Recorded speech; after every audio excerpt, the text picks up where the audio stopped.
Good morning! So ayan, babangon na ako para makapagluto ng kakainin. Ayan. So ang uulamin ko pala ay itong mga to, saging, kamote, itlog at dilis. Una, init lang ako ng mantika at isusunod ko tong mga hiniwa kong saging. Yan, bali apat lang to na piraso kasi ako lang naman yung kakain.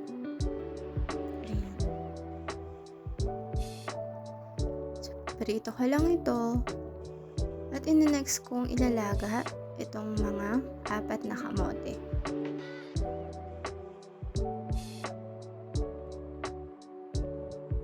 So yan, tatakpan muna natin.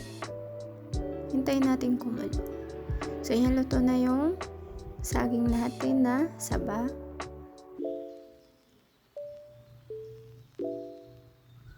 So next naman natin itong itlog.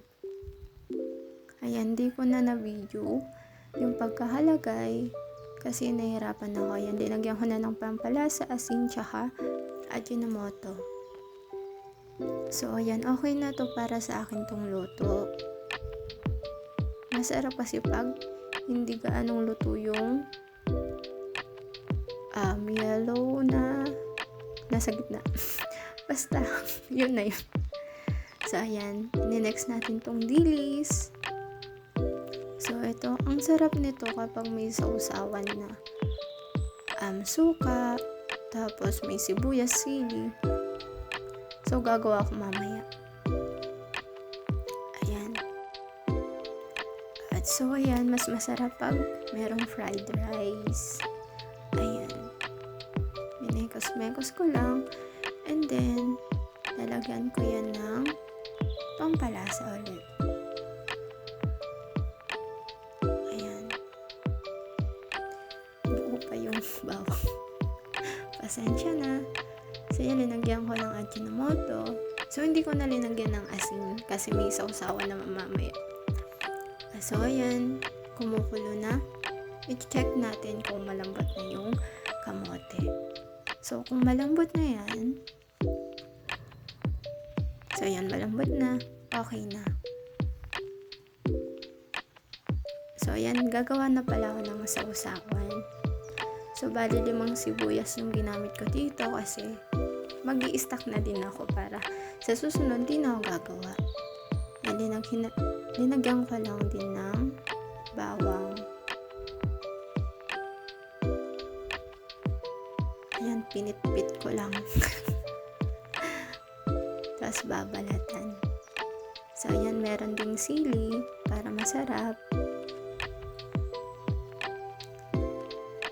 Ayan, iniwa-iwa ko lang. And then, kukuha ko dito ng lalagyan. So, ayan, bagong hugas lang. So, ayan, nilalagay ko na yung bawang.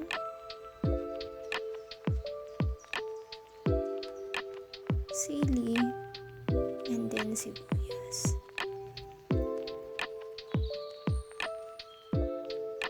Ayan, so, lalagyan ko na to ng suka.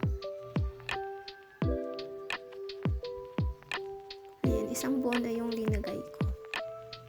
Para marami. And then, Ajinomoto. Pang palinamnam. And nag-add ako ng water. Para hindi gaanong maasim. Sugar.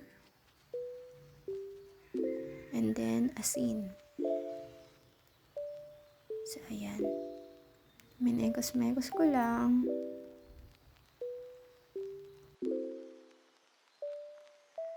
Okay na. Tatakpan na natin.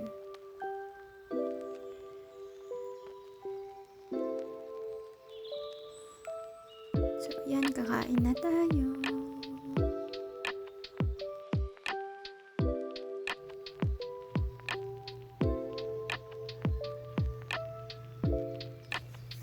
Ayan, simpleng pagkain, pero masarap. Kain na tayo.